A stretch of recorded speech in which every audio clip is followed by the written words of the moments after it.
Hello and welcome to the Consistency Project podcast. My name is Patrick Cummings. As always, I'm here with E.C. Sinkowski. Every week on the show, we aim to simplify the science of nutrition, health, and fitness, cutting through the noise to focus on the principles and practices that will help you perform better, feel better, and live better. Thank you so very much for tuning into the show this week. Hello, and how are you, E.C.? Good. How are you? I'm wondrous. I'm excited about this conversation because you're going to allow me to skip reading a book that I should have otherwise already read. We're going to talk about Peter Attia and his book Outlive, which is focusing on the science and art of longevity. We'll explore his concepts of medicine 3.0, which seeks to extend not just our lifespan, but our health span, ensuring that we live longer, healthier lives. We're also going to discuss the 4 horsemen of chronic diseases and examine the potential benefits and criticisms of Attia's proposals.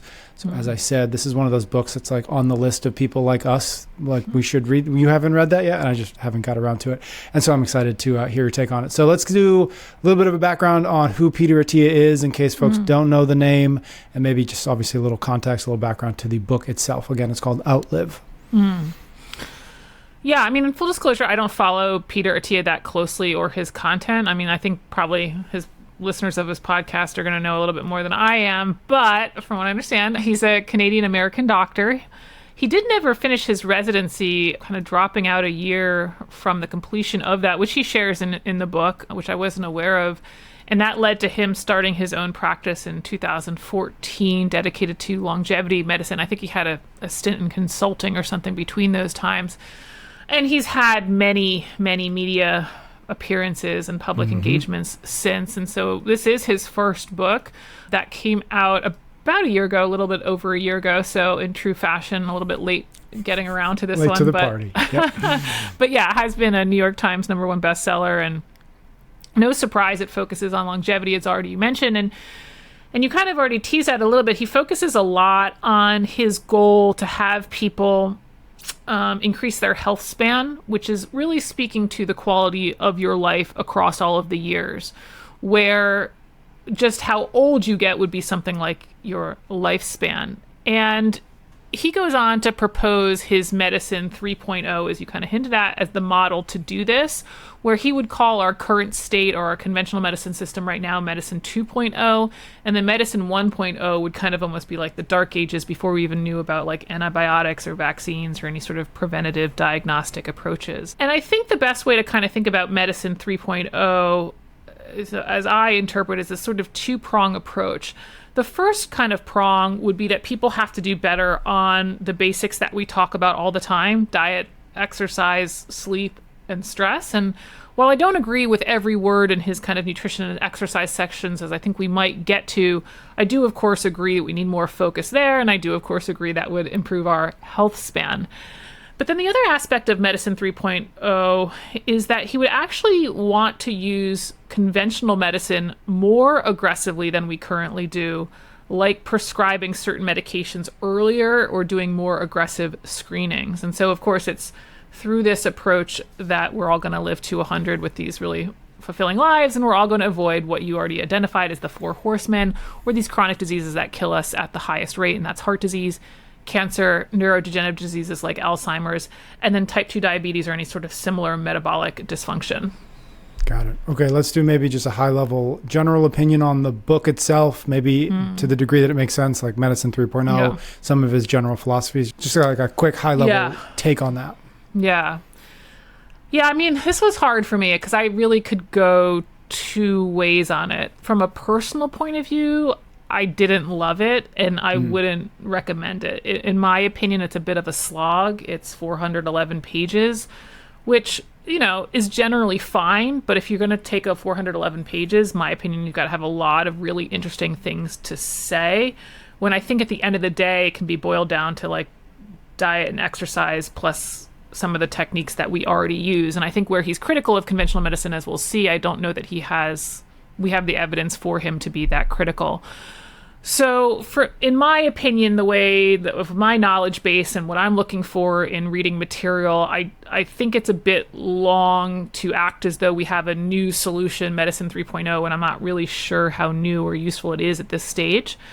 But then on the flip side of that, I did see some value in it. First of all, I thought his explanations of basic science concepts were quite good when he's talking about like the role of cholesterol in heart disease, and as well as what insulin resistance is and metabolic dysfunction. I think his basic explanations of science are really useful and well done. Unfortunately, that's a fraction of the book. But another good thing about it is if I took like a really big step back and it's like, okay, it's not you reading this, EC. He didn't write this for you, right? He wrote this for the lay person.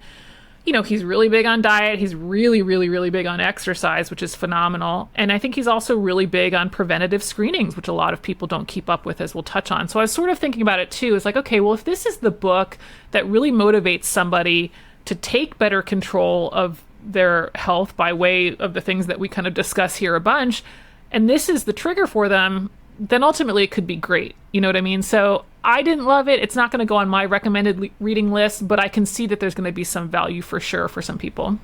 Okay. With the Medicine 3.0, let's maybe dive into some of the skepticism or criticism that you've got of it, and maybe start with heart disease, and maybe give us a sense of what his Medicine 3.0 approach is for prevention and treatment of heart disease. Yeah. I mean, I think everybody or anybody who knows anything about Attia, I mean, it's certainly how I know him. He's the cholesterol guy, right? So definitely going to be involved with heart disease. And we have an old podcast on this, on saturated fat, cholesterol, and heart disease. We'll link in the show notes. And I don't want to go through all of the details we discussed there. But briefly, when you go to get your annual physical, you typically will get your lipid panel done. Your doctor will do this to measure your cholesterol. And that, it measures your total cholesterol, but then it also shows you how that total cholesterol is divided into the different types. We know them as HDL and LDL, as well as triglycerides. And we're specifically interested in the LDL and the triglyceride measurements because these really are related to our risk for heart disease, which is our number one killer. And this is because it's the LDL molecules and triglycerides that can get lodged into our artery wall.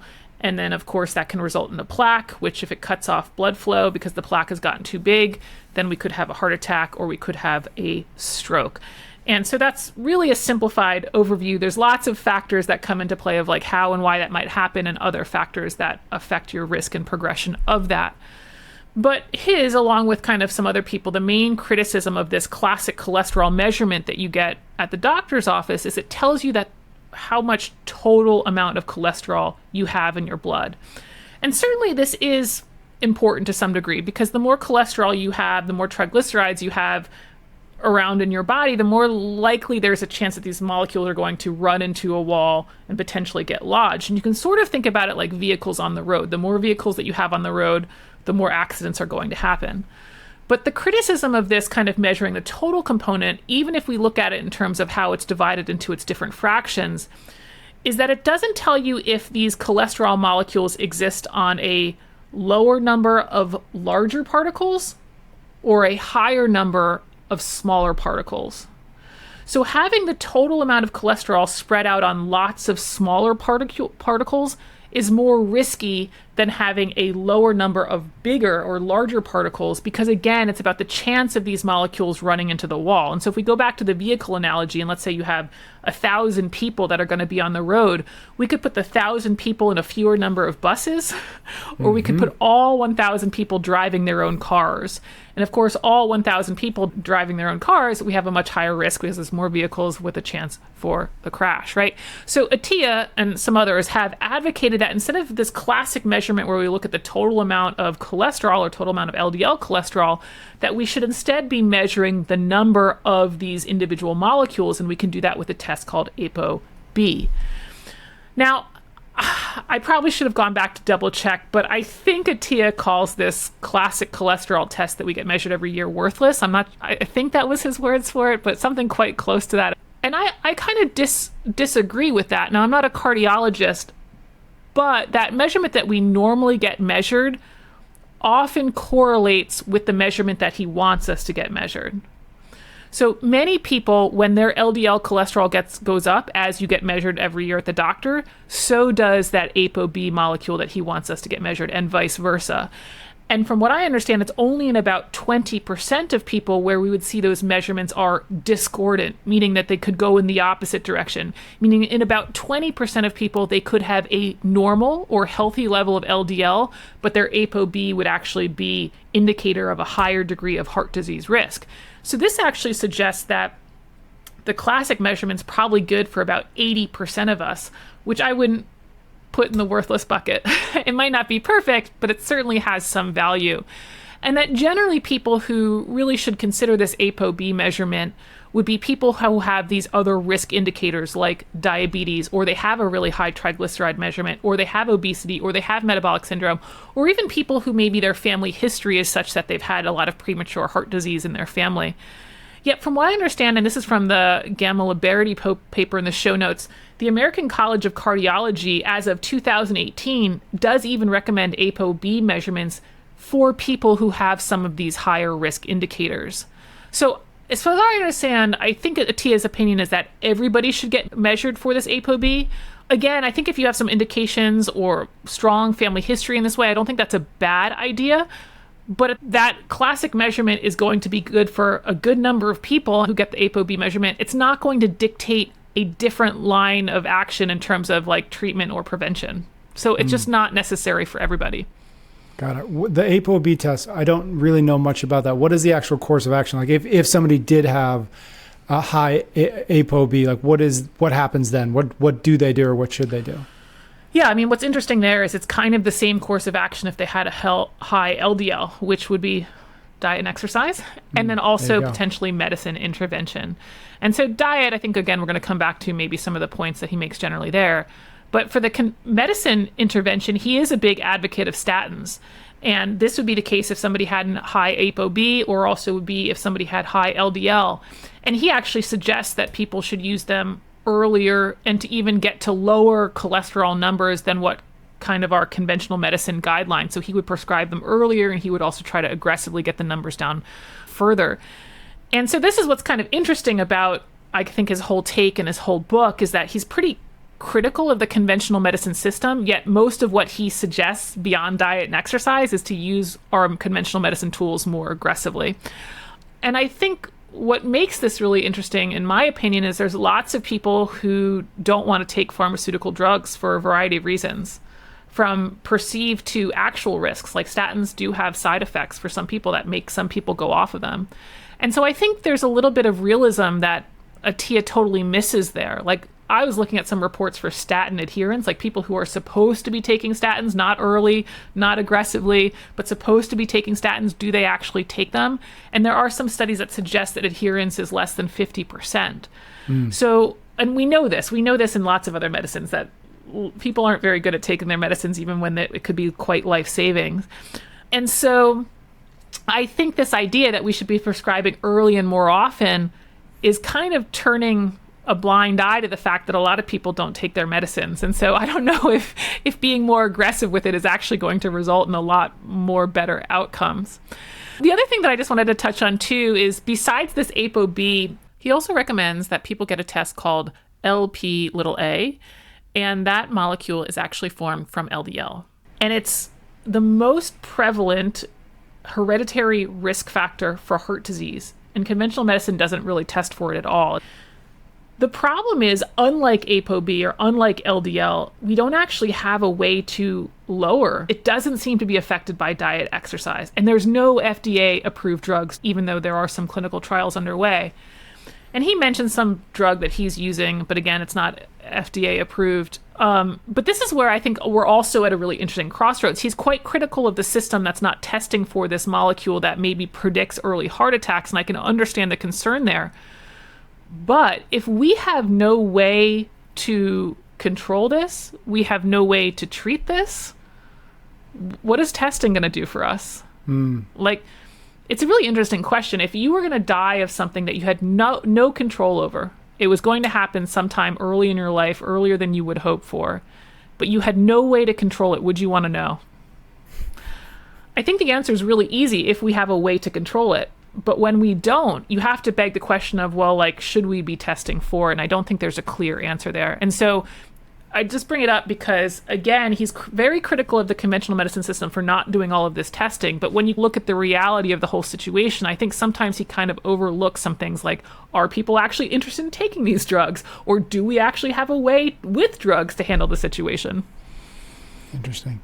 Okay, maybe moving on to the second of the four horsemen, and with cancer. Yeah. So he's got a pretty long discussion on how long our war on cancer has been and how long of a ways that we have to go.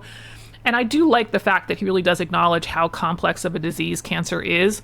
You know, I think we've mentioned this in a couple of our cancer podcasts, but we just say cancer as though it's like this one entity, when in reality there's dozens and dozens of types of cancers, and the treatments vary so much between them. Even within breast cancer, there's multiple different types of breast cancer where the treatments are going to vary quite widely, and how individuals respond to the different treatments vary quite widely. And it's because the way that the disease progresses, like cancer is all about DNA mutations, is the DNA mutations are not the same. There could be hundreds of different DNA mutations in a tumor that are not the same as the next person who has that same type of cancer. It's a really incredibly complex disease, and this is why our war on cancer has taken much longer, I think, than people originally thought. And then to make matters worse, I mean, we have this complexity of the disease. It's very hard. It's not the same thing between types, so it's hard to target specifically.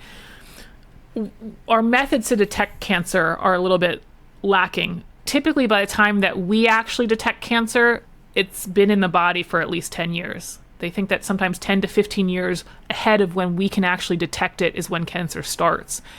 And so Attia states that kind of screening is the best preventative strategy that we've got. And I totally agree with that as a concept, that catching it early is our most ideal scenario right now for treatment. And the problem is that out of the dozens and dozens of types of cancer, we only have 5 that we routinely screen for: breast, prostate, colon, cervical, and if you're a smoker, they will screen you for lung cancer. Now, part of the reason why we have this more limited screening approach is because these are the screening tests that are actually reliable. Meaning we know that when we screen them and we find things on the screens, that they give us some indication that the person might have cancer.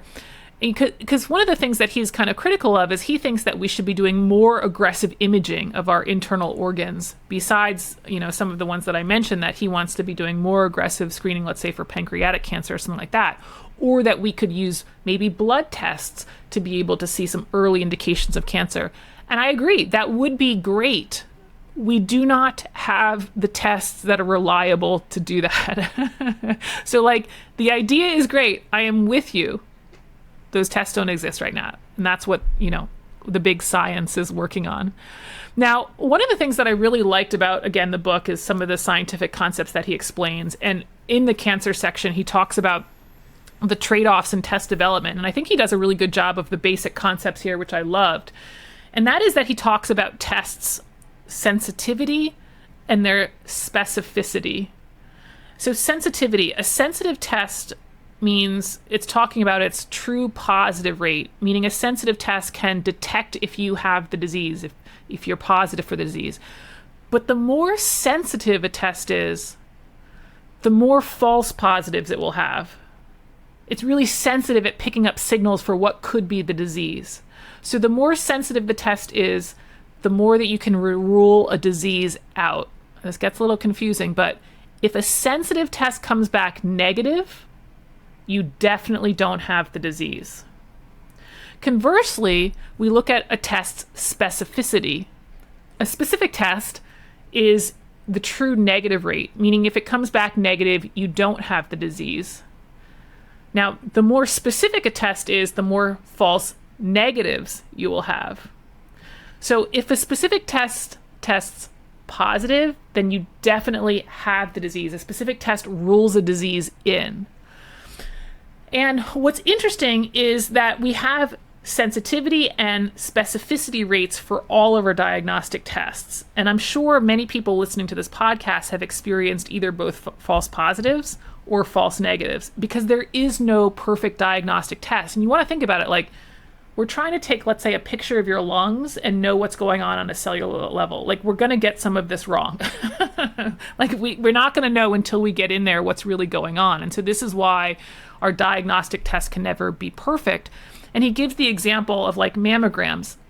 Mammograms have a high false positive rate. They're a sensitive test because only 1 out of the 10 people who get called back from a mammogram, so something was seen on the mammogram and they're called back, only 1 out of 10 of those actually have cancer. Lots of false positives. And so he uses this, he explains the concepts quite well, but then he gets critical of something like a mammogram and argues that we should be using things like MRIs and ultrasounds so that we're better able to understand what's going on inside the body instead of maybe just mammograms that have this false positive rate.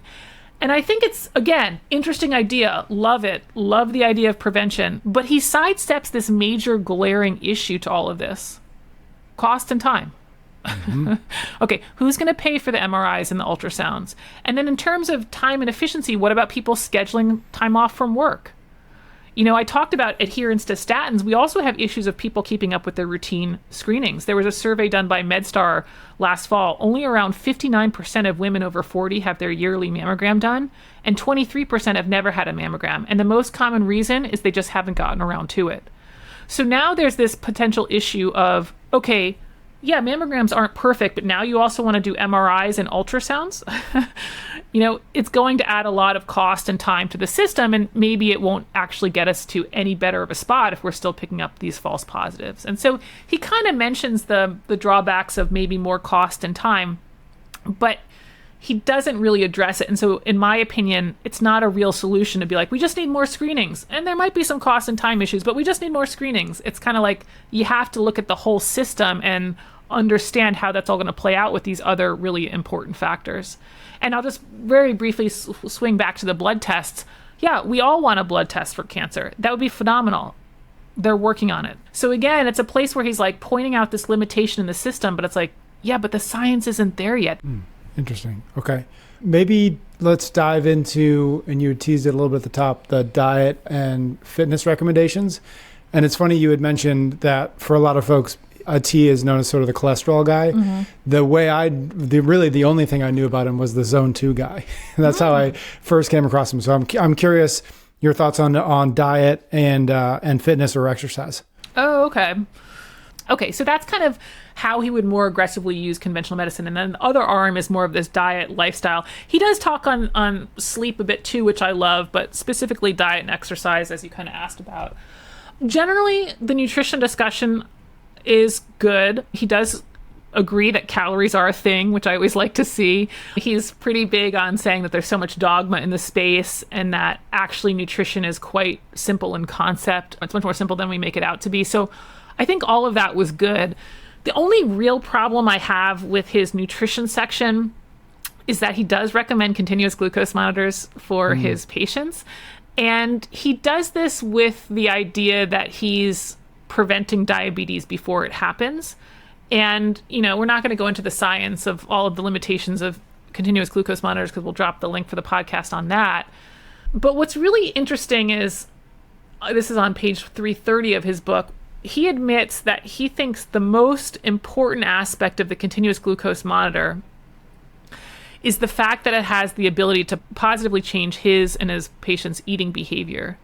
And he calls out the fact that it's likely because of the Hawthorne effect, which is something that I talk about in my masterclass all the time. But the Hawthorne effect is this observed phenomenon that people will change their behavior when they feel like they're being watched. And so CGMs can provide that. Continuous glucose monitors can provide that for people. They feel like they're going to get almost like a bad grade on a test, right? So they study a little bit better.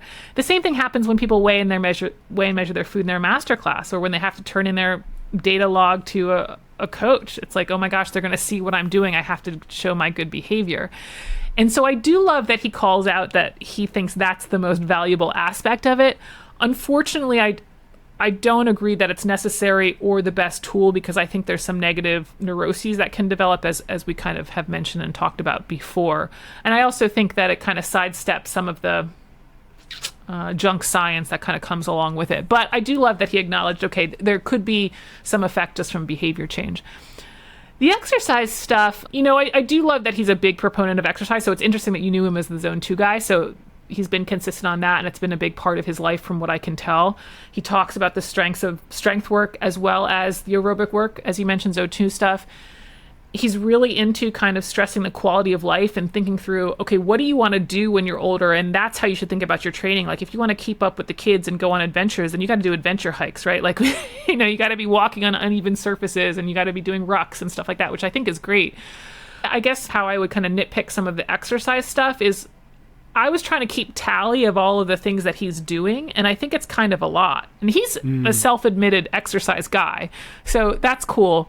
But, he talks about, like, he does this stability training twice a week for an hour, and then every other day it's 15 minutes of that stuff. And then he also spends an hour rucking around the neighborhood with a weighted pack for 3 to 4 times a week. And then he also has 4 days a week where he does an hour on the bike for his Zone 2. But then he also has 1 to 2 times a week of max intensity workouts.